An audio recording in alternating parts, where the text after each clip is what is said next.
saya akan lanjutkan dulu materi untuk presentasi manajemen talentanya ya, khususnya untuk di rumah sakit.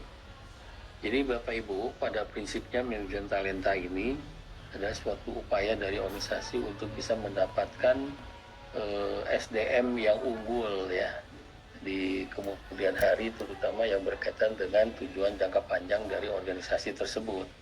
Nah, hanya tentunya organisasi harus menyiapkan dari awal gitu. Jadi tidak ujuk-ujuk kita mendapatkan SDM unggul ya, tapi ada satu proses.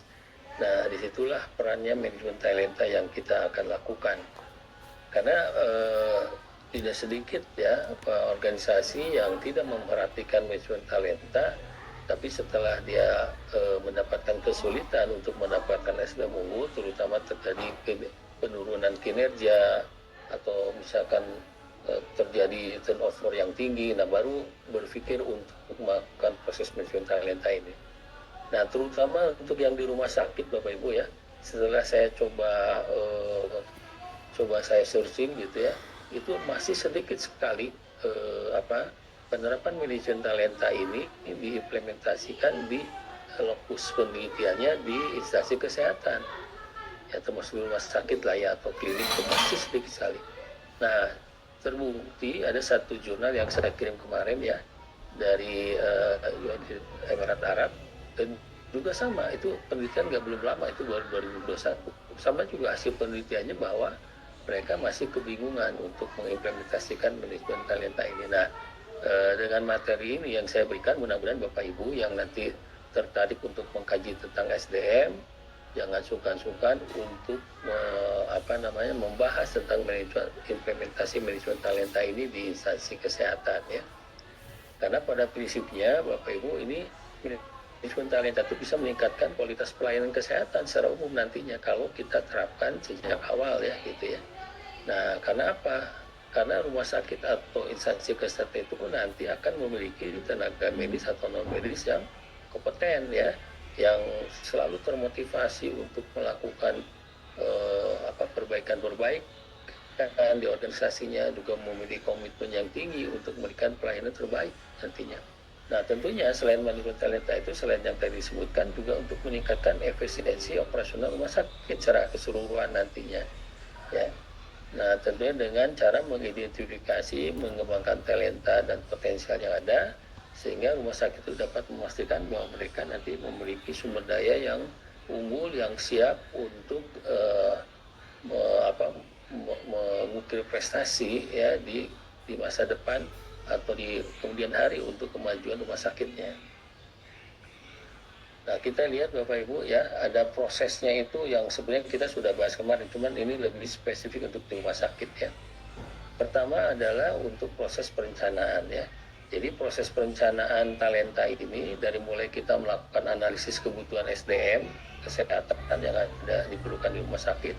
Kita tahu di dalam instansi kesehatan ada tenaga dokter, ada perawat, ada teknisi medis, ada administrasi dan sebagainya. Ya, tentunya kita membuat perencanaan analisis ini ya sesuai dengan bidangnya masing-masing ya, spesialisasinya masing-masing. Lalu kita melakukan identifikasi posisi kritis ya. Jadi fokus pada posisi strategis seperti misalkan kepala departemen ya, dokter spesialis, manajer perawatan, yang tentunya nanti akan memiliki dampak besar kepada operasional rumah sakit secara keseluruhan nantinya. Lalu membuat perencanaan kesediaannya, ya, kesediaan talentanya.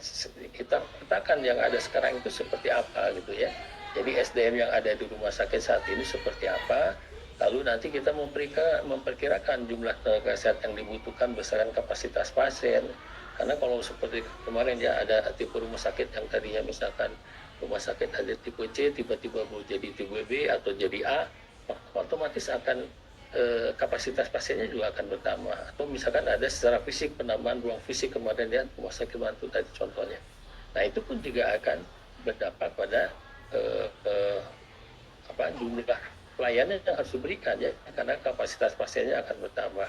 Termasuk juga ada layanan baru mungkin ya, karena rumah sakit mengembangkan program-program pengembangan untuk pelayanan kesehatannya, itu juga diperlukan keahlian yang khusus yang menyesuaikan dengan layanan baru itu. Atau tadi ekspansi rumah sakit ya, sekarang ini banyak rumah sakit yang berkembang terutama swasta ya. Ya, saya contohkan yang ada rumah sakit Melinda lah di Bandung, dari Melinda 1, Melinda 2, mungkin nanti jadi Melinda 3 dan seterusnya, itu juga berdampak pada kebutuhan SDM-nya. Nah, yang kedua, setelah itu diikuti dengan proses rekrutmen dan seleksi talentanya. Ya, strategi rekrutmen ini sebenarnya banyak sudah ya, jadi dan sudah dilakukan oleh instansi Bapak Ibu selama ini. Artinya kita menyusun program untuk bagaimana para profesional medis ini bisa secara kolaborasi dengan institusi pendidikan misalkan ya, ataupun dengan lembaga-lembaga yang memang khusus untuk melakukan proses perekrutan ya. Nah itu bisa juga dilakukan ya, termasuk juga bagaimana si rumah sakit itu membangun citranya sebagai tempat kerja yang kompeten dan nyaman bagi itu, ada disebut dengan employer branding ya. Nah itu gimana caranya? Jadi ada semacam membangun citra dari rumah sakit tersebut, bahwa rumah sakit itu menjadi rumah sakit yang nyaman dan mungkin orang semakin tertarik untuk mau menjadi bagian dari rumah sakit tersebut. Setelah itu baru dilakukan proses seleksi ya, misalkan dengan wawancara. Ini saya kira pada umum sudah dilakukan ya, mengevaluasi kompetensi klinisnya, menguji simulasi praktik untuk memeriksa kemampuan teknis, lalu melakukan pemeriksaan rekam jejak lah secara profesional dari mereka, bisa dilihat dari sertifikasi yang mereka sudah dapatkan ya, atau misalkan kualifikasi apa yang sudah ditempuh oleh mereka, ini juga bisa dijadikan suatu pertimbangan. Nah berikutnya adalah proses pengembangan talenta. Nah, pengembangan talenta ini bisa melalui proses pelatihan dan pendidikan yang sifatnya berkelanjutan. Jadi pada prinsipnya rumah sakit atau klinik itu wajib memberikan program pengembangan profesional berkelanjutan yang kita sebut dengan continuous professional development atau disingkat dengan CPD ya, seperti pelatihan medis, workshop ataupun seminar. Dan juga yang secara internal bisa dilakukan adalah dengan rotasi ya, disebut dengan rotasi klinik atau fellowship ya. Nah, jadi memberikan pengalaman kerja lintas departemen, lintas divisi gitu ya, untuk meningkatkan keterampilan multidisiplin ya dari mereka.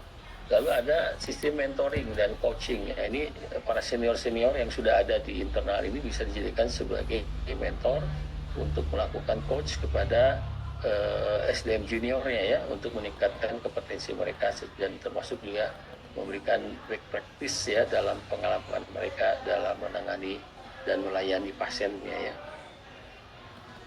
Nah, yang ketiga pengembangan talenta, tadi yang pelatihan tadi ya, saya lewat 4, retensi talenta. Nah, retensi talenta ini adalah merupakan bentuk atau cara-cara yang dilakukan oleh organisasi untuk mengikat mereka yang sudah jelas mereka memiliki talenta yang dibutuhkan oleh rumah sakit. Jadi jangan sampai mereka setelah dibina gitu, setelah kita arahkan ternyata mereka malah keluar gitu, atau minimal mempunyai keinginan untuk keluar. Nah caranya apa ya, tadi ya kita tinjau lagi kompensasinya, misalkan diharapkan gaji itu sangat kompetitif dibandingkan dengan rumah sakit yang sejenis gitu ya. Kemudian diberikan tunjangan khusus ya, atau bonus kinerja dan sebagainya. Termasuk juga mungkin menyediakan fasilitas ya, seperti supaya mereka merasakan benefit bekerja di sana, seperti asuransi kesehatan ya bagi tenaga medis atau keluarganya dan sebagainya.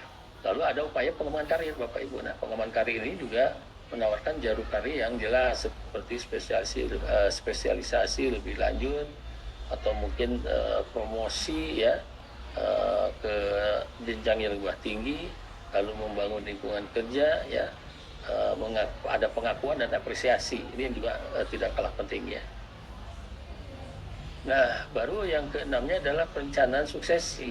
Jadi kita melakukan identifikasi untuk pemimpin di masa yang akan datang. Kira-kira nanti dari 5 tahun ke depan, nah kita karir mereka itu akan diproyeksikan kemana gitu ya. Kalau saya contohkan di perbankan, itu untuk karyawan yang mengikuti program ODV itu sudah diproyeksikan 5 tahun itu megang cabang gitu ya. Nah nanti di rumah sakit seperti apa tuh? Apakah misalkan untuk di perawat contohnya ada yang kelihatan talentanya bagus, itu sudah diproyeksikan mungkin dalam 3 tahun dia bisa menduduki jabatan setingkat manajer di keperawatan misalkan seperti itu ya. Jadi ada program suksesi yang memang disusun oleh rumah sakit tersebut ya. Sehingga jelas pelatihan yang diberikan itu misalkan pelatihan kepemimpinan ya, atau juga mereka dilibatkan dalam proyek strategis untuk memperluas wawasan mereka. Jadi jelas treatment yang diberikan untuk menyiapkan mereka menjadi menduduki jabatan tertentu yang nanti sudah diproyeksikan oleh rumah sakit tersebut. Nah, kurang lebih seperti itu Bapak Ibu ya. Dan terakhir kita lakukan evaluasi perbaikan juga karena proses manajemen talenta ini juga bukan sesuatu yang sudah sangat sempurna gitu ya. Jadi mungkin dalam prosesnya masih ada beberapa yang perlu diperbaiki ya. Misalkan contohnya tingkat retensi staf medis apakah sudah bagus retensinya atau misalkan masih melemah gitu ya retensinya. Kepuasan pasiennya seperti apa? Ternyata setelah dilakukan itu masih banyak keluhan pasien yang masuk misalnya ke pihak rumah sakit. Nah ini juga menjadi bahan untuk kita lakukan evaluasi ya. Nah lalu kita lakukan penyempurnaan prosesnya. Kalau setelah kita tahu mana titik lemahnya, baru kita lakukan penyempurnaan proses di bidang tersebut ya. Jadi kita sesuaikan program manajemen talenta itu berdasarkan kebutuhan operasional yang ada di rumah sakit tersebut ya. Nah, di dalam manajemen talenta, Bapak Ibu, ada yang disebut dengan talent pool. Jadi, talent pool ini adalah kumpulan talenta potensial yang disiapkan untuk mengisi peran-peran penting di masa depan organisasi tersebut. Jadi, dalam konteks tenaga keperawatan, misalnya talent pool ini harus mencakup berbagai kategori sesuai dengan kebutuhan organisasi, baik itu bidang kemampuan di bidang teknisnya maupun non teknis, termasuk juga bidang manajerial. Jadi, kalau memang ternyata nanti orientasinya akan dijadikan seorang pimpinan di sebuah unit gitu ya, makanya mungkin ini juga harus dievaluasi ya tentang kemampuan manajerialnya ya, selain kemampuan teknis dari keperawatannya ya. Nah ini beberapa definisi talent pool, saya kira ini saya sudah kirimkan, nanti Bapak Ibu bisa membacanya dan langkah-langkahnya seperti apa ya. Ini ada 5 langkah yang dilakukan, dari mulai melakukan identifikasi kebutuhan, lalu kita melakukan identifikasi bakat internal, lalu melakukan pengembangan, rekrutmen eksternal. Nah, kalau memang tidak ada di internal ya terpaksa kita lakukan rekrutmen eksternal ya. Dan termasuk nanti yang kelima kita lakukan penilaian dan pengembangan yang secara berkelanjutan.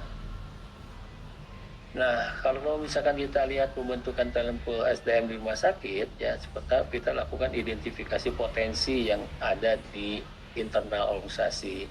Lalu kita udah tahu titik lemahnya di mana, maka kita lakukan program pengembangan. Dan juga senantiasa dilakukan upaya untuk mendorong pertumbuhan kompetensi yang dimiliki oleh masing-masing SDM yang ada di rumah sakit tersebut ya. Baik. Nah, apa yang jadi kategori dari talent pool? Pertama ada yang disebut dengan fresh talent ya. Jadi fresh talent ya adalah perawat. Ini saya fokuskan supaya punya gambar yang lebih jelas konkret. Diarahkan ke contohkan dari perawat ya. Jadi fresh talent itu contohnya perawat baru yang baru memiliki potensi yang tinggi dan cepat belajar. Artinya kita bisa lihat kemampuan dia untuk pengembangan dirinya bagus atau tidak. Lalu experience spesialis ya, perawat yang dengan keahlian bidang tertentu ya. Apakah misalkan perawat yang khusus di bidang ICU, di bidang bedah atau pediatri dan sebagainya. Lalu ada leadership talent tadi yang kaitan dengan manajerial ya. Jadi perawat yang kita lihat punya kemampuan manajerial dan potensi untuk memimpin tim ya. Ada supportive talent, jadi perawat yang unggul dalam soft skill-nya seperti komunikasi, empati ya, dan juga pengalaman mendukung pada pelayanan pengalaman pasien yang lebih baik lagi. Kompetensi utamanya yaitu tadi ada 3, teknis, manajerial dan non teknis ya. Jadi kalau misalkan kita akan mengukur kemampuan talenta dari perawat itu ya tidak hanya cukup dilihat dari teknisnya saja, Ya, contohnya misalkan dia penguasaan prosedur medis ya, penggunaan alat kesehatan, atau mungkin memiliki beberapa sertifikasi seperti BLS untuk pertolongan dasar ya, atau ACLS Advanced Cardiovascular Life Support ya, atau PPGD pelatihan penanggulangan gawat darurat. Dan tidak hanya itu, tapi juga dilihat kemampuan manajernya, bagaimana kemampuan koordinasi mengkoordinir teman-temannya dalam tim ya, bagaimana dia mampu membuat perencanaan jadwal dengan baik, termasuk mungkin dia juga sudah mulai terlihat kemampuan untuk menangani manajemen konflik di timnya ya. Yang non teknisnya keterampilan komunikasi, empatis, kemampuan dan penyelesaian masalah ya, problem solvernya. Nah, jadi ini komprehensif ininya Pak, untuk pengukuran kompetensi utama dari perawat itu ya. Nah, lalu strategi pengembangan talentnya gimana? Ya tadi ada pelatihan yang sifatnya pelatihan modular ya, membagi pelatihan menjadi modul-modul misalnya kategori talent poolnya, ada proses mentoring, ada job rotation tadi yang sudah disampaikan, lalu ada assessment secara berkala ya. Jadi menggunakan alat penilaian namanya salah satunya adalah kompetensi matrik, nanti kita akan coba jelaskan. Ya, jadi kompetensi matrik ini alat manajemen untuk memetakan kompetensi individu dari SDM ya atau tim berdasarkan standar yang telah ditentukan. Jadi matrik ini nanti akan menunjukkan tingkat keterampilan dan pengetahuan seseorang terhadap tugas atau tanggung jawab yang sudah diberikan kepadanya ya, serta sekaligus mengidentifikasi adanya kesenjangan kompetensi atau gap competency yang perlu ditangani oleh pelatihan pengembangan atau strategi lainnya. Ya, kegunaannya ada penilaian kompetensi, perencanaan pengembangan, perencanaan suksesi, dan pemantauan performa atau kinerja. Ya. Nah, misalkan gini Bapak Ibu ya, kalau misalkan kita tetapkan ada dasar kompetensinya adalah kompetensi yang relevan untuk pekerjaannya seperti pekerjaan teknis, manajer, dan interpersonal. Nah, tingkat kemampuannya lalu kita kelompokkan tidak kompeten atau misalkan dia termasuk pemula atau cukup kompeten, yang keempat kompeten, dan yang kelima dia sudah ahli. Nah, yang dinilai bisa individu atau tim ya. Jadi nama individu atau tim nanti yang akan dinilai. Nah, tindak lanjutnya adalah melakukan rekomendasi untuk proses pengembangan kepada yang bersangkutan, seperti diberi pelatihan atau hanya cukup mentoring aja, atau mungkin perlu dirotasi kerja karena misalkan sudah terjadi kejenuhan ya di satu bidang tersebut ya. Jadi SDM-nya sudah merasa jenuh di bagian tersebut. Nah, kemudian kompetensi yang dinilai teknis, manajerial, dan non teknis tadi ya, bisa penyusunan jadwalasi, misalkan untuk yang manajerial, untuk manajerial manajemen konflik di tim, non teknisnya bisa komunikasi, empati dan sebagainya. Kalau yang teknis tadi sudah dijelaskan ya. Nah, lalu kita bikin skala penilaian. Jadi misalkan 1 tidak mampu, 2 membutuhkan pengawasan, 3 mampu bekerja sendiri, 4 mampu melatih orang lain, 5 ahli dalam menjadi rujukan. Nah, ini tingkatan-tingkatan atau deskripsi penilaian yang bisa dideskripsikan oleh pihak rumah sakit ya, khususnya untuk divisi SDM rumah sakit ya, membuat deskripsi untuk skala penilaian ini. Nah, contoh implementasinya misalkan kita contohkan ada nama perawat ya atau tim gitu ya. Di sini kita susun, lalu kita tanya apa saja yang akan kita nilai, misalkan contohnya dalam prosedur medis, penggunaan alat, komunikasi, manajemen konflik sesuai dengan yang tadi kita deskripsikan di atas. Nah, lalu kita melakukan penilaian ya, pengumpulan data ya, jadi dilakukan oleh supervisor tentunya ya dengan rekan kerja, termasuk juga pasien boleh dilibatkan untuk menilai perawat ini ya, supaya ada feedback gitu dari objek yang dilayaninya ya. Nah, kemudian ada juga penilaian sifatnya self assessment. Jadi perawat itu menilai dirinya sendiri ya, nah sesuai dengan materi kompetensi tersebut, atau juga bisa dilakukan dengan cara observasi langsung oleh para pengawas untuk memantau bagaimana kemampuan perawat saat bertugas ya. Lalu ada review hasil ya, jadi tim HR dan manajemen membahas hasil assessment ya.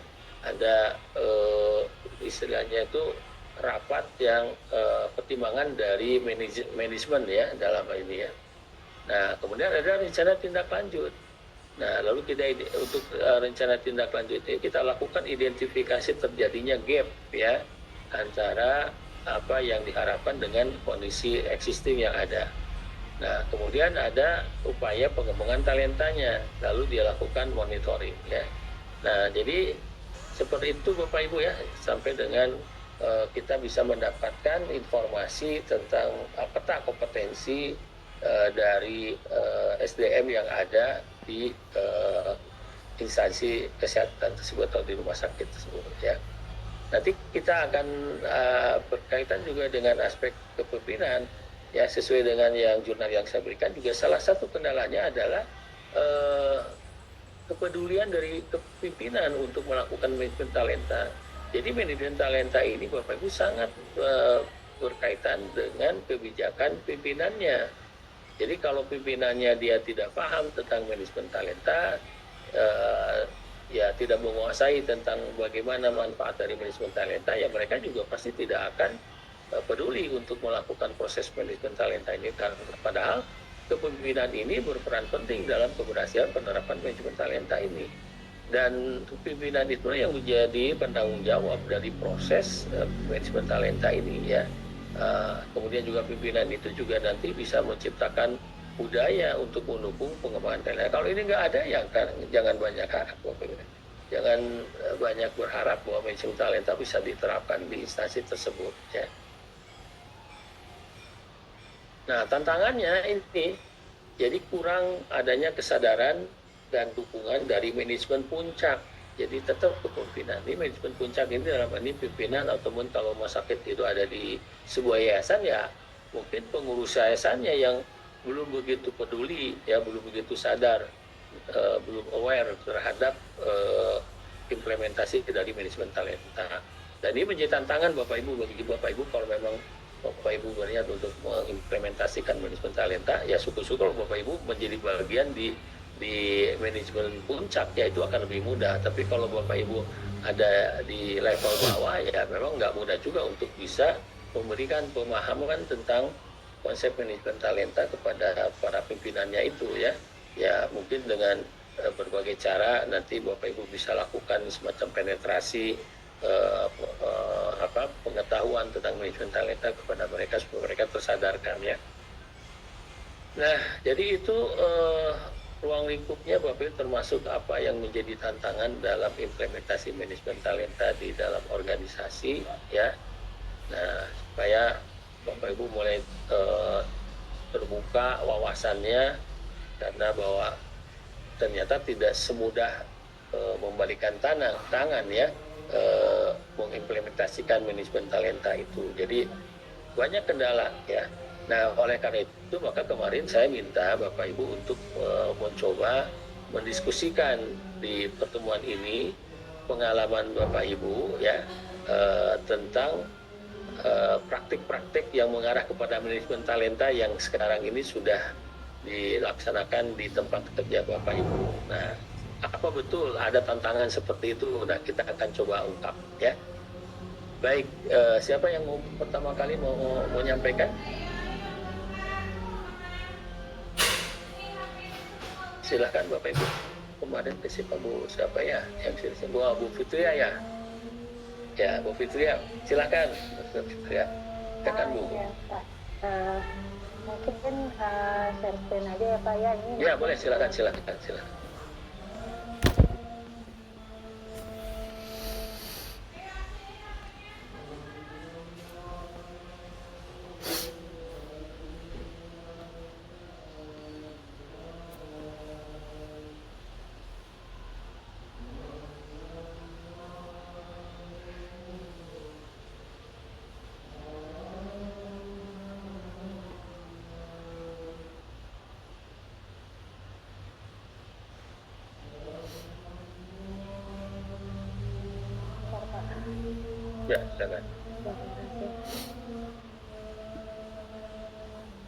Sudah kelihatan belum Pak?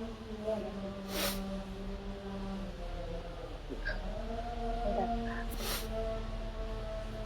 Belum muncul. Ya, sudah.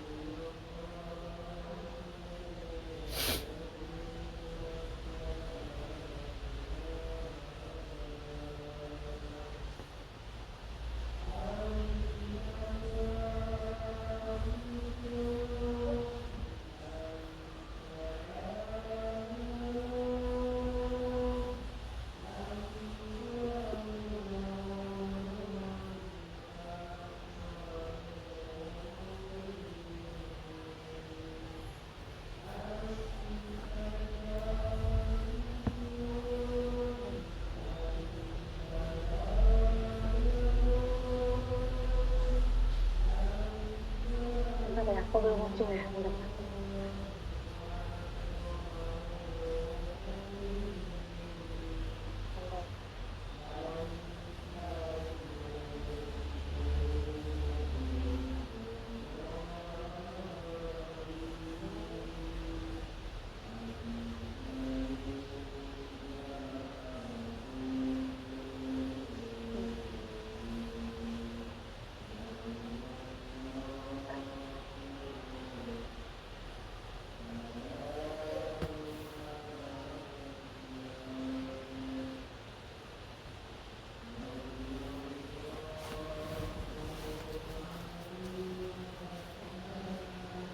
Nah, sudah nih.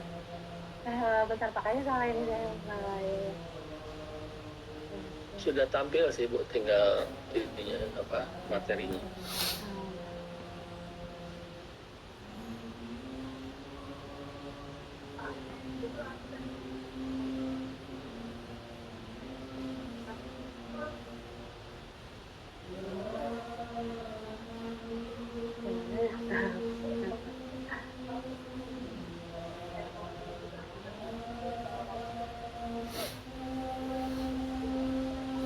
Ini kelihatan nggak ya Pak?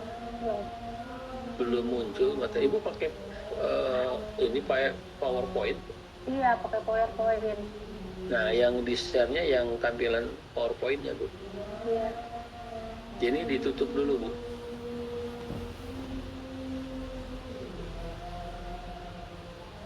Yang ini tutup dulu. Gimana sih? Ada di bawah stop share. Ya, stop share.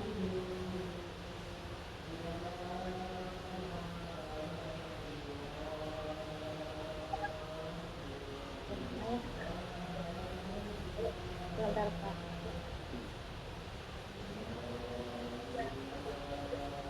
Nah, udah di stop nih.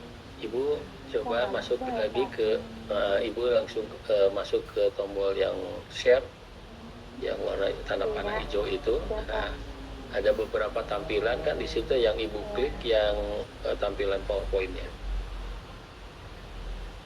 Justru yang tampilan PowerPoint-nya nggak muncul Pak. Berarti itu masuk di layer kedua. Jadi Ibu coba ini dulu apa namanya buat keluar dulu, nanti tampilkan lagi yang PowerPoint-nya jadi tampilan PowerPoint-nya sedang tampil di layar, baru Ibu masuk lagi ke Zoom. Jadi saya keluar dari Zoom dulu ya Pak ya? Ya nggak usah. Dari PowerPoint-nya maksudnya. Ibu aktifkan lagi PowerPoint-nya sampai tampil di layar. Dibuka dulu. Ya udah dibuka Pak. Nah, kenapa nggak ini ya?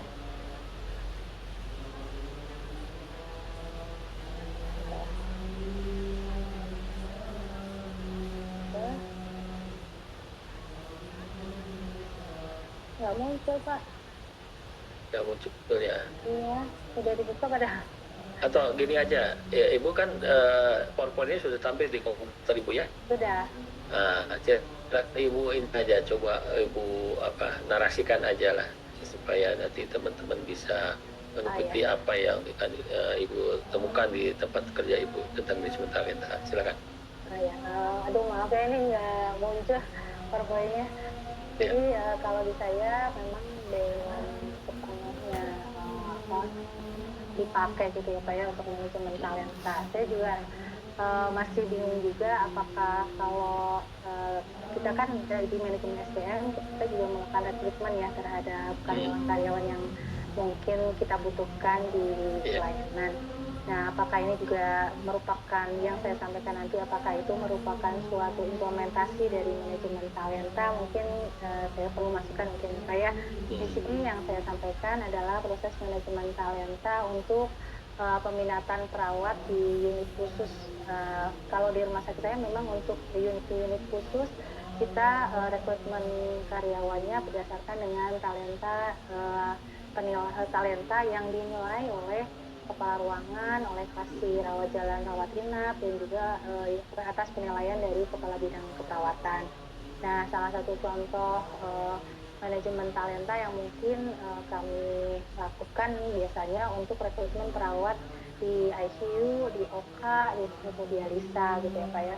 Karena kami merekrutmen yang pertama prosesnya adalah melakukan identifikasi dan rekrutmen talenta. Kemudian yang kedua prosesnya adalah pengembangan talenta, retensi dan engagement talenta, dan perencanaan suksesi talenta. Tujuannya untuk meningkatkan kualitas pelayanan kesehatan kepada pasien dan dengan memastikan bahwa rumah sakit memiliki tenaga medis yang kompeten, termotivasi dan berkomitmen untuk memberikan pelayanan yang terbaik. Lalu teknis identifikasi dan rekrutmennya adalah melakukan identifikasi karyawan yang berbakat yang memiliki potensi untuk berkembang dan berkontribusi pada rumah sakit dengan kriteria yang jelas. Contohnya kita lihat apakah dia memiliki empati yang baik terhadap pasien, mampu melakukan komunikasi efektif, mampu melakukan kerja tim, dan juga memiliki keahlian klinis di bidang keperawatan.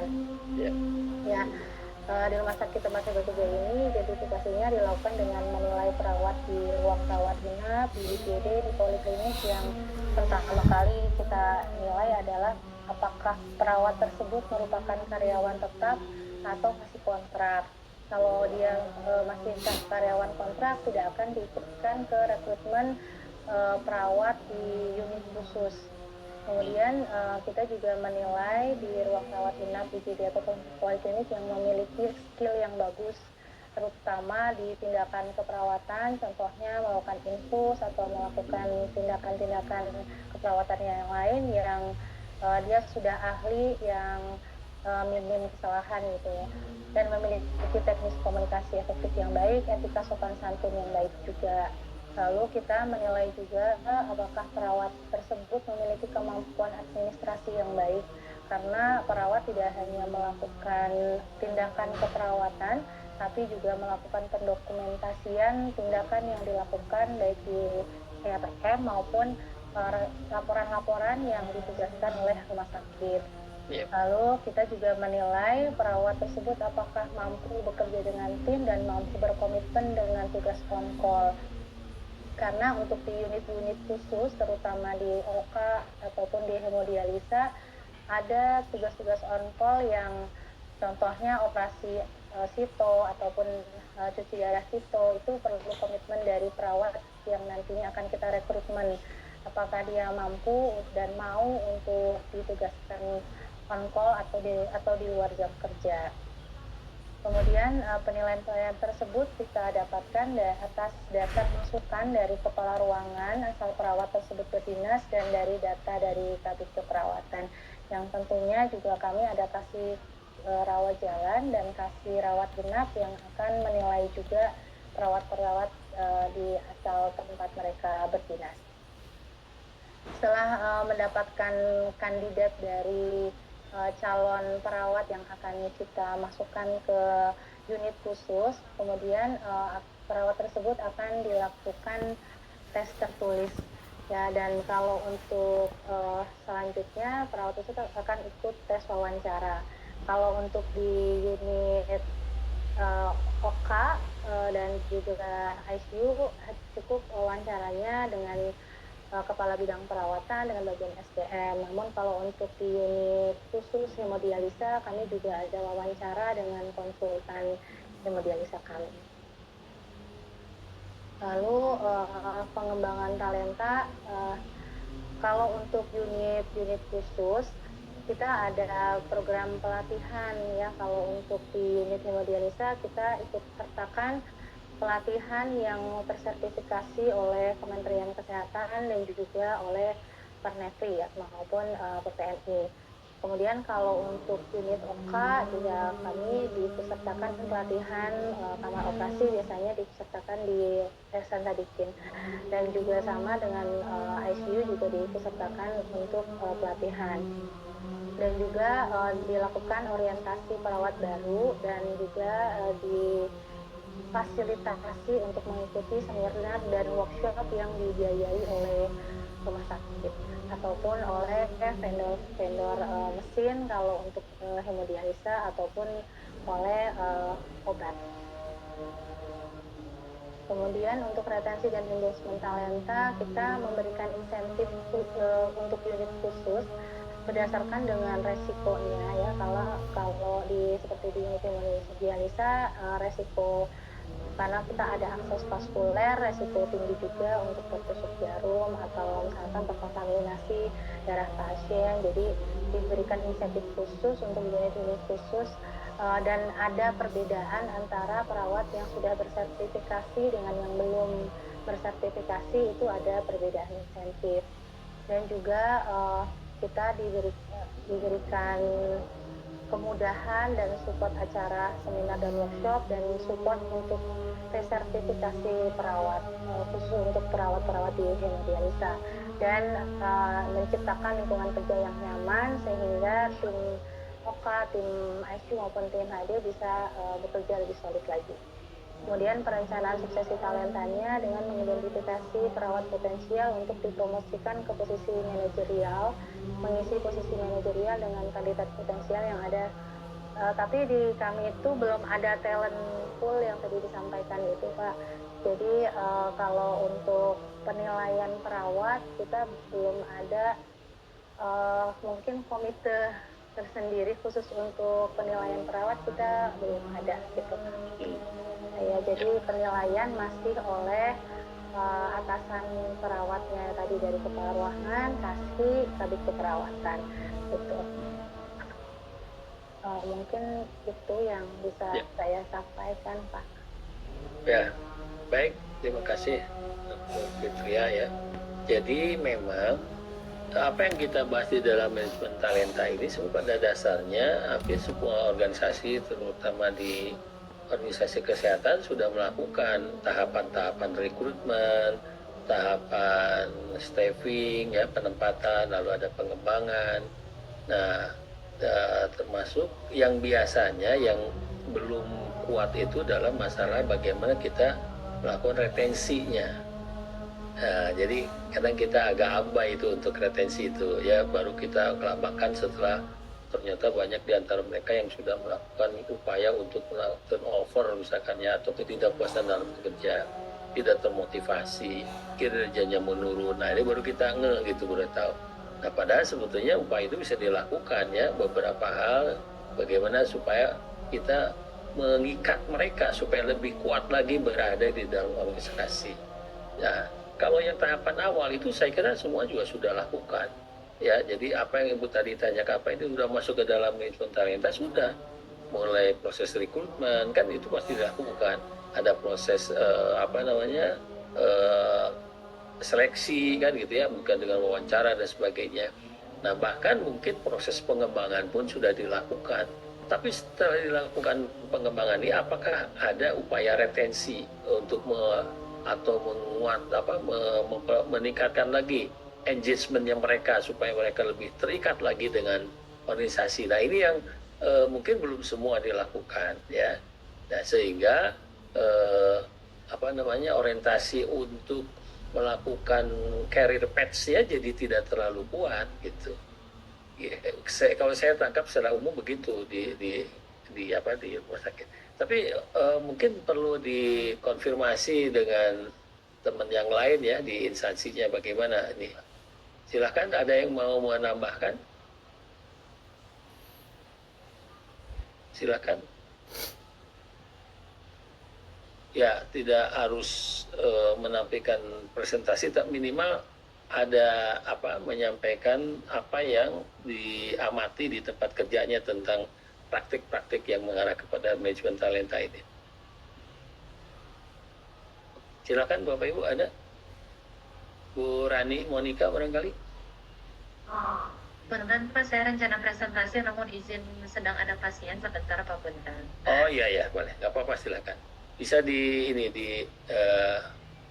diisi dulu sama yang lain. Atau saya coba ini dengan Pak Dr. Ade ya. Gimana Pak Dr. Ade nih? Kita bisa sharing. Ya, kalau di kami terus terang kalau manajemen talenta itu kadang-kadang kurang berjalan karena pertama kalau kita buka rekrutmen itu namanya di daerah itu nggak mudah. Yang mudah tuh banyak yang nggak mau gitu, jadi susah gitu untuk mencari aman. Misalkan kita cari dokter umum dengan kualifikasi macam-macam itu kadang-kadang susah. untuk ditemukan. Jadi kita akhirnya impor dari misalkan dari Bandung, dari Jakarta gitu. Nah hal ini tuh agak susah, jadi akhirnya kita ambil yang ada. Dalam hal ini mungkin rekrutmen internal yang paling sering dilakukan. Akhirnya posisi-posisi tertentu kadang-kadang kosong lama gitu. Jadi kita juga nyari yang lain nggak rumah sakit sebelah juga rata-rata kesulitan gitu ya. Itu untuk dokter juga kalau perawat, kadang-kadang perawat berkualitas, misalkan yang perawat ICU tadi, itu sulitnya banget gitu. Jadi nggak bisa, sekalipun ada mereka datang atau apply, mereka pasti mintanya tinggi itu harganya, maksudnya tinggi. Jadi ya itu kesulitan kan sebetulnya yang di manajemen ya, di SDM tuh kadang-kadang akhirnya gimana ini nggak ada orang, akhirnya kita rekrutmen internal. Jadi yang di bawah, jadi perawat-perawat yang di lapangan kita tarik untuk dilatih oleh seniornya itu, paling yang seperti itu, karena kadang-kadang pelatihan belum tentu selalu ada di tahun itu gitu. Misalkan untuk perawat ICU atau belum tentu ada, akhirnya kita latih itu rata-rata seperti itu Pak. Jadi kalau misalnya seperti ini, bagaimana ya kalau istilahnya ternyata pas kita buka lowongan itu banyak nggak nyangkut gitu, sekalinya ada paling 1-2 akhirnya keluar gitu. Apalagi sekarang di bagian Z itu katanya baru sebentar masuk, terima bertiga misalkan, sekalinya nggak lama baru sebulan udah keluar 3-3-nya. Nah itu yang kita bingung gitu, akhirnya kita gimana ya cara mempertahankan retensi mereka ya, dikasih yang besar juga, gaji yang besar juga mereka kadang-kadang ya gimana ya, begitu tahu capek berat ini mereka pada keluar tuh Pak, paling banyak sekarang yang Gen Z katanya yang gitu. Jadi sekarang juga banyak dokter-dokter muda yang Gen Z juga seperti itu, begitu dikasih tugas yang agak berat di IGD itu udah akhirnya keluar aja, tapi entah mereka kemana kerjanya gitu Pak. Jadi memang kapan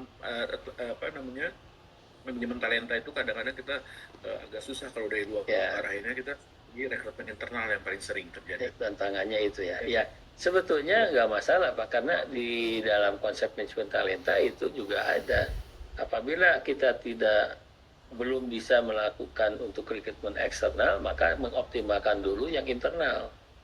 Tapi ada perencanaan yang jelas gitu Pak, ada perencanaannya. Jadi tidak sporadis, maksudnya tidak tiba-tiba kan gitu. Tapi itu by design gitu Pak. Nah, jadi yang di dalam pun sebetulnya bisa aja ini. Kan tadi saya sampaikan juga salah satu caranya juga dengan melakukan rotasi Pak ya, internal. Nah itu juga satu proses pematangan juga, pematangan kompetensi mereka. Jadi kalau misalkan Bapak Ibu agak bukan kesulitan lah, maksudnya tadi tidak mudah untuk bisa merekrut dari luar untuk mengisi posisi tertentu. Nah maka Bapak lakukan bentuk pengembangan kompetensi itu bisa dengan cara yang bersangkutan. Kalau kita udah tahu orangnya, ditingkatkan kompetensinya melalui proses edukasi atau mungkin dengan dilibatkan dalam proses-proses strategis di rumah sakit gitu ya, untuk menilai kemampuan manajerialnya contohnya. Nah bisa juga seperti itu, atau misalkan dengan cara rotasi. Nah kebagian yang menurut kita ini kurangnya itu di bagian ini nih ya orang itu, nah kita masukkan ke rotasi. Cuman gini Pak, jangan salah, karena rotasi ini kadang juga disikapi negatif oleh karyawan, oleh pegawai, karena dianggap sebagai punishment. Nah ini kan harus dijelaskan dulu. Jadi Bapak Ibu kalau melakukan rotasi itu harus, makanya saya katakan by design itu harus sampaikan apa tujuannya yang bersangkutan di rotasi. Nah jangan seperti terjadi kemarin di Kementerian ini ya, pendidikan tinggi. Nah itu kan kasusnya seperti itu Pak. Ada orang yang dirotasi tapi dia nggak menerima dirotasinya, padahal pimpinan menilai orang tersebut kapasitasnya ada di bagian itu gitu, atau misalkan dia kurangnya tuh di bagian itu, maka dipindahkan. Tapi karena tidak terima, dianggap sebagai sebuah punishment, makanya gejolak lah muncul. Nah itu kan kasusnya gitu Pak kemarin di Kementerian Pendidikan Tinggi dan Sains itu ya. Nah jadi yang namanya rotasi itu harus by design. Artinya kita memindahkan orang ke sana itu untuk menjadi apa, dan proyeksinya ke depannya menjadi apa. Gitu. Ya barangkali misalkan dia dipindahkan itu sebenarnya dia akan dinaikin jenjangnya ke depan yang lebih tinggi lagi kan gitu. gitu. Nah itu bisa Pak, yang tadi yang Bapak, kan Bapak ini contohnya tadi ada jabatan yang lama kosong kan gitu ya, pada itu diperlukan. Nah bagaimana kita mengoptimalkan dari potensi internal yang ada, tadi misalkan dengan bisa juga di treatment dengan lewat edukasi dengan pelatihan dan sebagainya, atau dengan rotasi. Tapi rotasinya harus by design. Nah ini yang saya katakan semua sudah dilakukan, tapi yang tadi mengarah kepada peningkatan talentanya itu belum optimal gitu dilakukan khususnya di instansi kesehatan yang saya amati gitu. Itu Mbak Dea. Nah yang kedua mengenai Gen Z, mendingan kita tanya langsung aja di sini, ada yang Gen Z nggak, betul nggak begitu? Kita coba konfirmasi ya. Yang pas mungkin. Ada yang Gen Z nggak di sini? Yang pas mungkin masih bisa ini gitu. Siapa Pak Nikolas ya? Ini Bapak. Yang siapa ya? Siapa Pak Ade yang menurut Pak Ade itu masuk dalam kategori Gen Z? Nah, kita coba konfirmasi aja. Mbak Nadira mungkin bisa. Mana Mbak Nadira? Oh Mbak Nadira ya. Monitor Mbak Nadira. Yang masih koas. Siapa lagi nih? Goldi ya, Muhammad Goldi. Ini lagi koas. Ya. Kalau Pak ini Dr. Randi Nikolas sudah dokter ya. Ini maksudnya gen Y ya. Iya. Banyak seperti itu. Jadi kadang-kadang kita bingung dari lama-lama bulan 2 bulan udah keluar. Ya. Silakan, ini siapa nih? Azaria.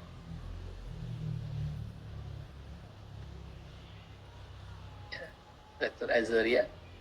Gimana Dr. Rani, udah bisa? Sedang Pak Punten. Oke, nggak apa-apa, silakan. Izin untuk share screen Pak. Ya, silakan. Punten, kalau ini apakah sudah terlihat? Sudah.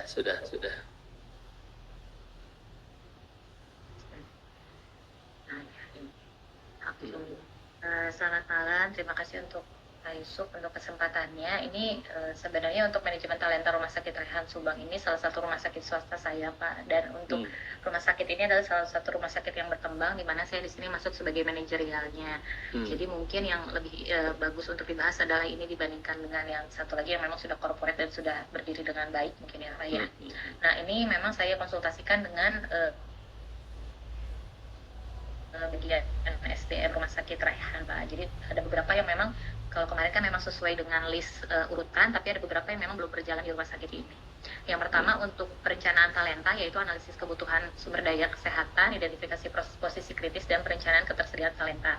Untuk di rumah sakit ini memang analisis kebutuhan dari tiap departemen ada, namun memang pada saat ini yang kita fokuskan adalah dokter, perawat, farmasi, dan juga staf administrasi. Di sini kita bisa lihat untuk peraturan direkturnya memang ada dan ditetapkan untuk pengelolaan sumber daya untuk dari tiap-tiap departemen itu menyampaikan kebutuhan dari masing-masing kepegawaiannya atau masing-masing departemen dan akan diajukan ke bagian SDM. Nanti apabila memang sudah diajukan, bagian HR merekap kebutuhannya, dan kemudian bila kebutuhan ketenagaan tidak sesuai dengan kantornya, nanti kita akan sampaikan dalam rapat dan kemudian akan dilakukan rekrutmen. Dan ini untuk posisi kritis yang berdampak besar. Kemarin saya diskusi dengan SDM memang adalah untuk berjalannya rumah sakit ini secara posisi kritis harus ada kepala departemen yang berfungsi sebagai memimpin tim medis dan juga bertanggung jawab, dokter spesialis, kemudian manajer keperawatan untuk memastikan kelangsungan dari pelayanan pasien di dalam ruangan rawat inap. Nah, untuk perencanaan ketersediaan talenta sama Pak dari Rumah Sakit Rehan ini kita menggunakan metode WISN. Kalau kemarin saya menghitung dokter umum, ini hitungan untuk tenaga kerja farmasi itu juga sudah kami hitung, dan memang masih ada kekurangan dan itu semuanya bisa kami ya masih banyak, apalagi di sini kita butuh 8 lagi tenaga kerja dan itu cukup banyak sebenarnya Pak. Dan untuk saat ini bahkan belum terisi untuk kebutuhan dari kefarmasian itu. Kemudian ini juga ada peraturan direkturnya untuk perencanaan karir dari rumah sakit ini, sama juga dari unit HRD nanti bersama kepala unit akan menyusun rencana karir berdasarkan hasil evaluasi, dan nanti pegawai yang dipilih untuk pengembangan karir bisa ikut sertakan untuk pelatihan internal ataupun eksternal, diberi sertifikasi profesional dan pendidikan lanjutan, serta program mentoring atau pendampingan dilakukan oleh pegawai senior. Biasanya untuk pegawai-pegawai baru akan dilakukan mentoring juga, Pak. Nah, ini untuk rekrutmen dan seleksi dari talentanya. Di rumah sakit kami hanya 2 sebenarnya, memang masih agak sedikit kurang untuk penyebaran dari seleksinya. Kita hanya menggunakan website, media sosial, IG, dan dari kerjasama dengan Sekolah Tinggi Keperawatan Bakti Kencana, karena rumah sakit kami di bawah PT Talang Bakti, di mana PT Talang Bakti ini dia ada rumah sakit dan juga ada Sekolah Tinggi Khusus Keperawatan. Jadi banyak dari perawat-perawat kami sebenarnya adalah alumni dari STIKEP ini sendiri. Jadi mungkin kerjasamanya memang sudah lebih baik terjalin dan sudah dikhususkan untuk rumah sakit ini sebenarnya, Pak. Terus untuk proses seleksinya sama juga tertuang di dalam peraturan direktur, di mana nanti seleksinya itu akan masuk berkas-berkasnya, kemudian seleksinya yang dilaksanakan adalah wawancara, kemudian ada tes psikotes dan tes potensi akademik, kemudian ada pemeriksaan rekam jejak profesional untuk memastikan keaslian dari data-data pelanggar, dan juga tes kesehatan. Dan ini 4 poin yang dicek dari SDM kita, yaitu data pribadi, KTP, NPWP, verifikasi riwayat pendidikan, nanti kita konfirmasi juga ke Kemendiksaintek, kemudian data riwayat pekerjaan dengan menghubungi perusahaan sebelumnya biasanya, dan juga pengecekan catatan hukum dengan melihat dokumen SKCK-nya. Nah, untuk pengembangan talenta, yaitu pelatihan dan pendidikan, serta rotasi klinik dan mentoring. Di rumah sakit kami memang dilakukan pelatihan medis, workshop atau seminar. Biasanya memang kami rutin memberikan pelatihan untuk tiap-tiap unitnya. Kemudian ada program orientasi khusus bagi perawat baru, workshop pengembangan leadership, kursus ACLS untuk terutama perawat-perawat IGD, dan juga pelatihan mitigasi bencana. Kemudian untuk rotasi klinik juga dijalankan di rumah sakit kami, di mana ada kerja lintas departemen. Biasanya setiap 3 atau 6 bulan perawatnya akan dilakukan rotasi untuk bisa mendapatkan kompetensi yang baru di unit yang lainnya. Dan untuk mentoring dan coaching juga dilakukan, terutama untuk membimbing junior-junior ataupun biasanya pegawai-pegawai baru. Nah, ini contoh-contoh pelatihan yang sudah pernah kami lakukan, di antaranya pelatihan keperawatan intensif, resusitasi melatus, mitigasi penanggulangan bencana, pelatihan ICU dan service excellence, dan induction training RS Raihan. Nah, untuk retensi talenta, memang di rumah sakit ini membuat peraturan untuk memberikan kompensasi dan insentif yang bisa meningkatkan engagement dari masing-masing pegawai itu sendiri. Di mana rumah sakit ini memberikan atau membuat kondite biru, di mana kondite biru ini adalah pegawai yang mendapatkan pujian, entah itu dari atasan, pengunjung, pasien, keluarga pasien, di mana apabila mendapatkan pujian saja satu itu bisa mendapatkan reward sebesar harga angka tersebut gitu, Pak. Dan itu asalkan ada bukti dari CCTV, ada bukti mungkin WA-nya ke bagian marketing, itu bisa mendapatkan kondite biru. Dan selain kondite biru tentunya ada kondite merah jika memang ada komplain, itu juga bisa dikurangi sebenarnya, Pak, namun tidak saya masukkan di sini. Kemudian apabila ada pekerjaan yang membantu unit lain pun ada insentif lagi yang diberikan. Apabila dia nanti penilaian dari kepala unitnya itu standar, dihargai sebesar 50.000, bagus 100.000, profesional setiap satu shift itu diberikan 150.000. Nah, ini juga upah lembur juga diatur tergantung dari absensinya, penilaian kinerja, dan tidak pernah mendapatkan kondite merah ataupun komplain dari pasien. Nah, untuk pengembangan karir ini sendiri, posisi menjadi promosi untuk karir memang ada, namun untuk saat ini karena memang kami masih memenuhi kebutuhan dasar seperti tenaga kerja, memang belum terlalu berjalan, karena memang rata-rata kami masih memenuhi posisi-posisi yang kosong terlebih dahulu, sehingga untuk peningkatan jalur karir agak sedikit belum terlalu berkembang di rumah sakit kami. Nah, ini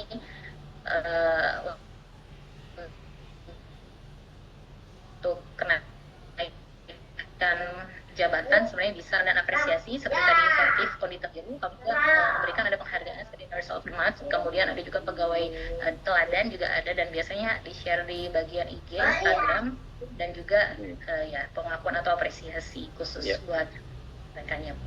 Nah, ini kalau di secara urutan harusnya ada perencanaan suksesi atau identifikasi pemimpin masa depan. Memang untuk setiap perawat-perawat yang potensial, untuk poin kedua kita memang promosikan untuk posisi-posisi manajerial historical unit ataupun memegang program-program khusus biasanya. Jadi memang selalu dilaksanakan.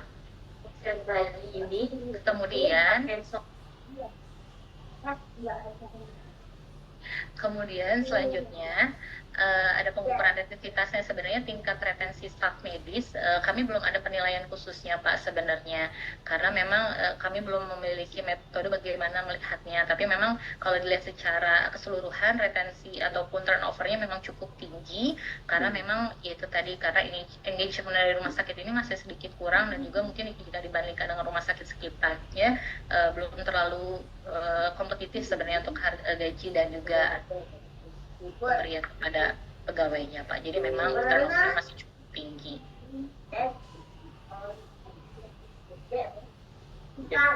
Terima kasih Pak. Ya, baik, terima kasih Dr. Rani ya. Memang kalau saya amati dari apa yang tadi dipresentasikan, bahwa di Rumah Sakit Rayyan itu sudah melaksanakan praktik-praktik yang mengarah ke manajemen talenta ya. Hanya mungkin yang perlu dilakukan itu tadi ya, pengamatan tentang kenapa turnovernya tinggi. Ya, turnover tinggi itu biasanya kan karena ketidakpuasan. Nah, mungkin perlu pengamatan lebih lanjut tentang apa yang menyebabkan mereka itu melakukan turnover intention. Jadi dicari penyebabnya, mereka itu punya minat untuk keluar, Bu. Jadi jangan, kalau yang sudah keluar mah susah ya, karena yang sudah keluar. Tapi yang masih di dalam, nah Ibu bisa melakukan semacam survei kecil-kecilan untuk mengungkap tentang turnover intentionnya. Nah sehingga kita bisa tahu tuh apa yang mereka sebetulnya menjadi alasan kenapa mereka punya minat untuk meninggalkan rumah sakit itu. Nah itu yang hal itu yang nanti harus kita perbaiki gitu. Ya, jadi kalau sudah turnover mah susah, mereka udah di luar kan susah kita bisa kondisikan. Tapi kalau yang masih di dalam, nah lakukanlah upaya untuk pengungkapan turnover intentionnya, gitu ya. Gitu ya, karena kalau secara kalau tadi yang disampaikan upaya retensi sudah dilakukan ya. Tadi sudah ketahuan juga masalah standar kompensasinya mungkin dibanding dengan tetangga sebelahnya masih kurang. Sebab itu saya kira udah bagus tuh dapat informasi itu. Tinggal nanti dievaluasi di internal. Kan tidak semata-mata kalau misalkan kita kurang kemudian kita harus samakan nilainya dengan yang sebelah kan gitu ya. Kan tergantung kepada kemampuan keuangan internalnya juga. Tapi dicari upaya-upaya yang lain yang bisa menutupi hal itu. Misalkan dari segi masalah recognition, pengakuan yang lebih ditingkatkan ya, supaya mereka merasa betul-betul terikat. Walaupun tadi sudah dilakukan beberapa upaya ya untuk melakukan tadi peningkatan komitmennya mereka di kerja di situ ya. Tapi itu terus saja dievaluasi, Bu. Apa itu yang sudah sesuai dengan harapan mereka? Jangan-jangan apa yang kita lakukan itu tidak sesuai dengan harapan pegawainya ya. Nah ini tapi saya mengapresiasi sudah bagus tuh. Itu kalau Ibu ungkapkan udah bisa jadi tesis tuh. Ya, tesis kualitatif ya. Itu ya. Ya kalau ya bagus, terima kasih ya. Ada lagi barangkali yang bisa menambahkan? Bu Azaria Ramadhani. Izin Pak. Silakan. Mungkin kalau saya statusnya sekarang masih dokter intensif Pak. Kebetulan penempatannya masih di puskesmas kalau sekarang. Jadi kalau untuk sistem manajemen talenta kebetulan kan tidak masuk ke manajerial, tapi lebih ke kalau rekrutmen dan lain sebagainya lebih ke rekrutmen PNS. Pada umumnya Pak. Karena mostly pegawainya juga PNS. Terus kalau misalnya yang saya amati sih kalau di puskesmas juga, di puskesmas tempat saya juga ada sistem rotasi gitu. biasanya tiap awal tahun. Jadi bulan-bulan ini biasanya bulan-bulan seperti sekarang ini kan Januari, itu juga ada rotasi juga gitu. Dan perpindahannya juga berdasarkan atasan gitu. Tapi saya kurang tahu juga sih Pak, apakah atasan itu memindahkannya memang berdasarkan kemampuan pegawainya atau dipindahkannya sesuai mana yang butuh aja gitu. Ya. Kalau itu masih kurang tahu. Mungkin sejauh ini itu Pak. Ya, asal jangan like and dislike aja. Jadi rotasinya karena kesukaan dan tidak suka itu tanpa dasar ya.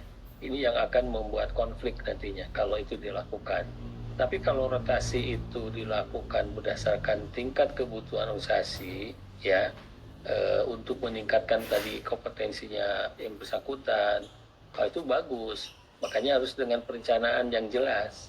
Makanya disitulah pentingnya manajemen talenta. Jadi ada mereka yang didewasakan lewat pelatihan, ada yang bisa didewasakan lewat magang di tempat lain atau dirotasikan, ya. Jadi bisa dengan berbagai cara sebenarnya mematangkan SDM itu, dalam hal ini mematangkan kompetensinya ya. Nah, cuma kalau rotasi itu dengan dasar like and dislike, nah ini yang akan memunculkan terjadinya konflik nantinya di internal. Nah, mohon maaf ini Dr. Azaria ini termasuk Gen Z bukan nih?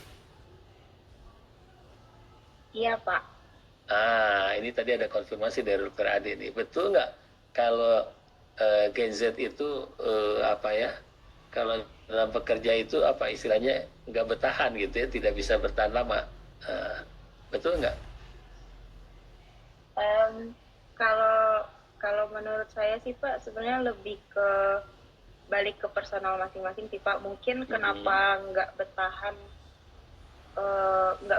karena mungkin pengen eksplornya tuh lebih gitu. Jadi kayak mungkin nggak lama di baru bentar di sini, terus kayak lihat yang lain, pengen coba juga gitu. Jadi mungkin tingkat curiosity-nya mungkin lebih tinggi gitu. Jadi makanya sering lompat.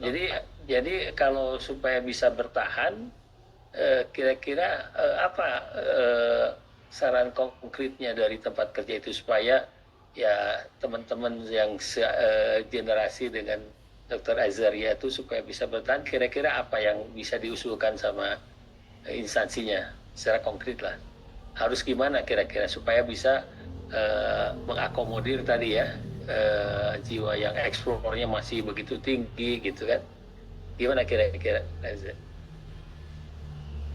Mungkin bisa dengan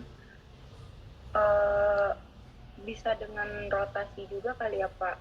Mungkin bisa dengan misal jadi atau bisa dengan sering-sering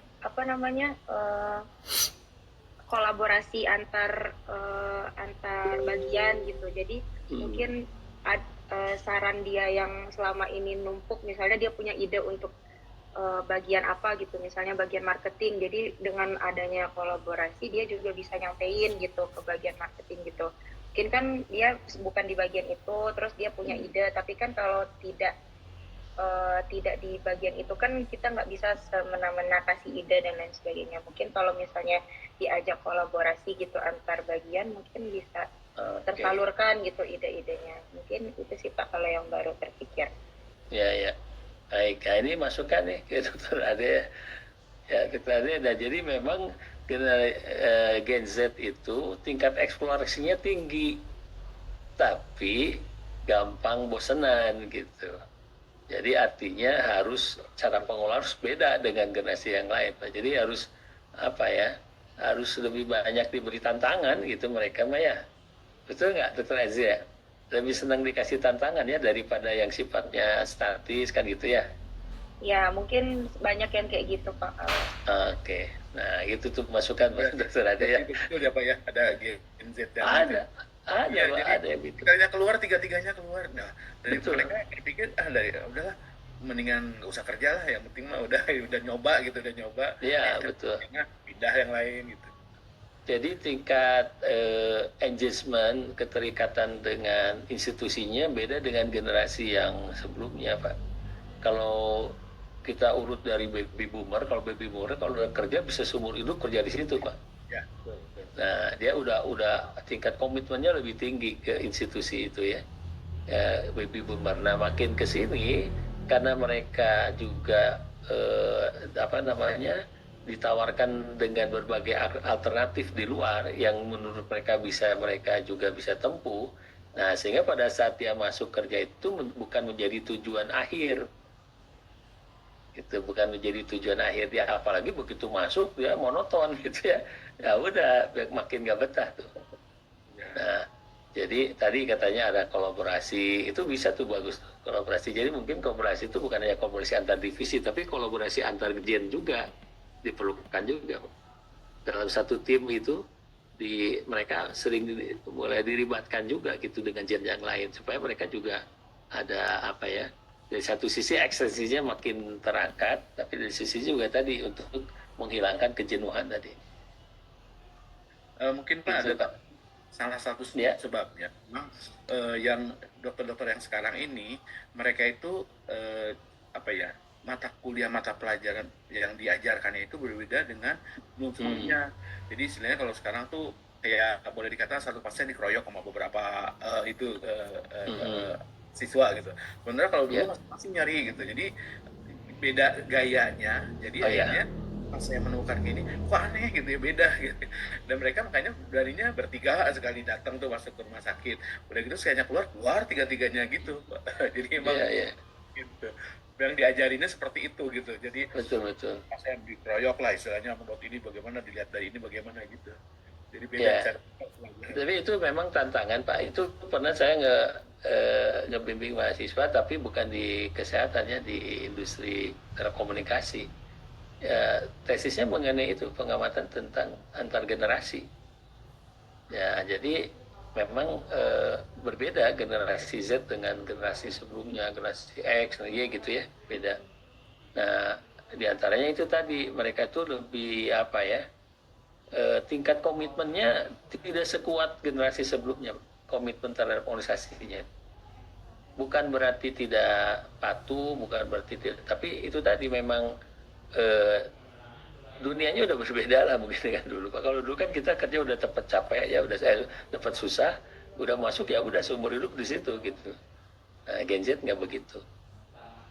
Mereka punya alternatif lain. Ya bahkan banyak dokter sekarang ini lari menjadi TikToker. Coba Bapak perhatikan. Sekarang dokter muda banyak yang jadi dokter. Artinya dia bisa mengekspresikan kemampuan dan pengetahuan dia melalui media yang lain gitu. Tidak hanya kerja hanya di rumah sakit gitu, Pak. Gitu. Nah, itu yang mungkin masukan ya, Bapak Ibu. Nah, sebelum saya akhiri Bapak Ibu, kemarin kan kita sudah saya sampaikan ya ada jurnal. Nah, dengan 2 jurnal itu sudah menguatkan apa yang kita bahas tentang manajemen talenta, yang terutama di jurnal yang kedua, yang jurnal internasional yang judulnya Talent Management Strategies of Public di Arab Saudi ya. Nah, rumah sakit sana dikaitkan dengan isu industri 4.0 gitu ya. Nah, itu kita bisa temukan bahwa ya rumah sakit yang di Arab Saudi ya gitu ya, itu ternyata ada kesenjangan ya, sudah teridentifikasi yaitu dalam kebijakan dan strategi manajemennya. Jadi di level manajerial Pak, di strategisnya, manajemen strategisnya. Tadi saya katakan karena kepemimpinannya tidak punya pengetahuan yang cukup tentang manajemen talenta, sehingga mereka kebingungan waktu dia melakukan implementasi itu. Dan ditemukan dalam penelitian ini bahwa memang akhirnya si manajemen talenta itu tidak berjalan dengan baik gitu di rumah sakit. Nah, saya mengharapkan Bapak Ibu ya, dengan materi yang saya berikan ini, paling tidak Bapak Ibu yang ikut mata kuliah ini sudah mulai tersadarkan pentingnya manajemen talenta di tempat kerja Bapak Ibu.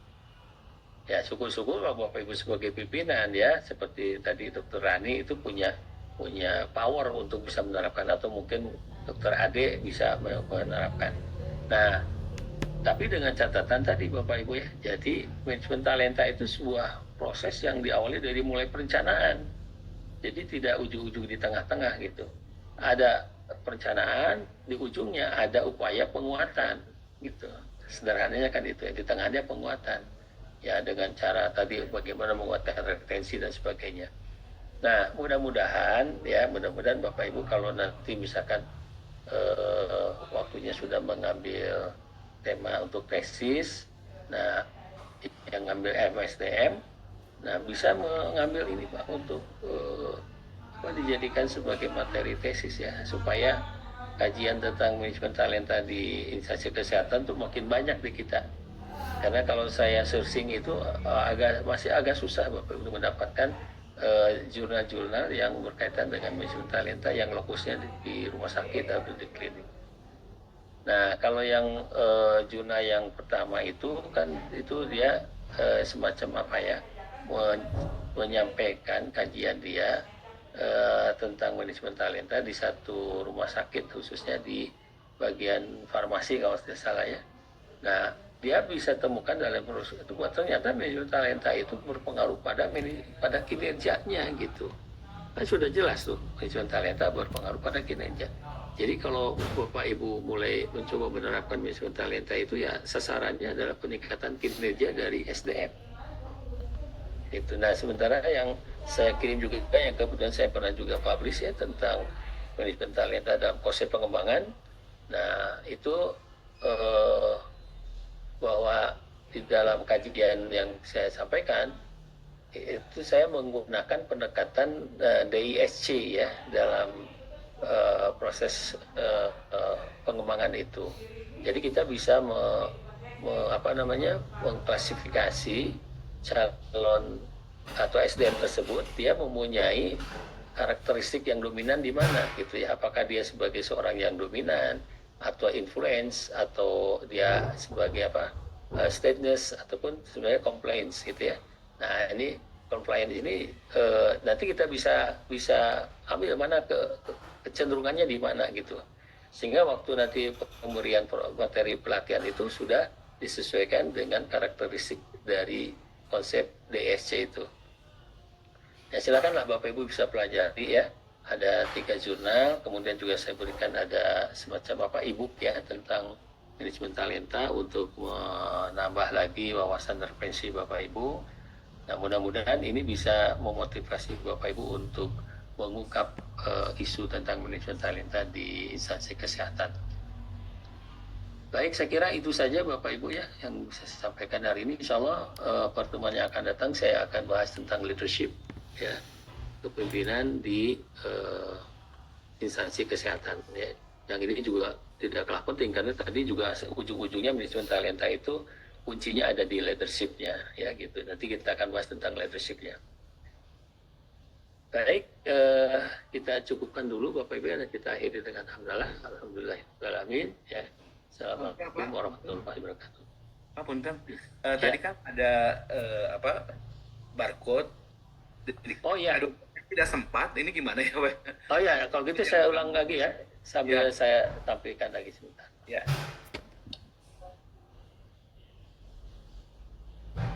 Bentar.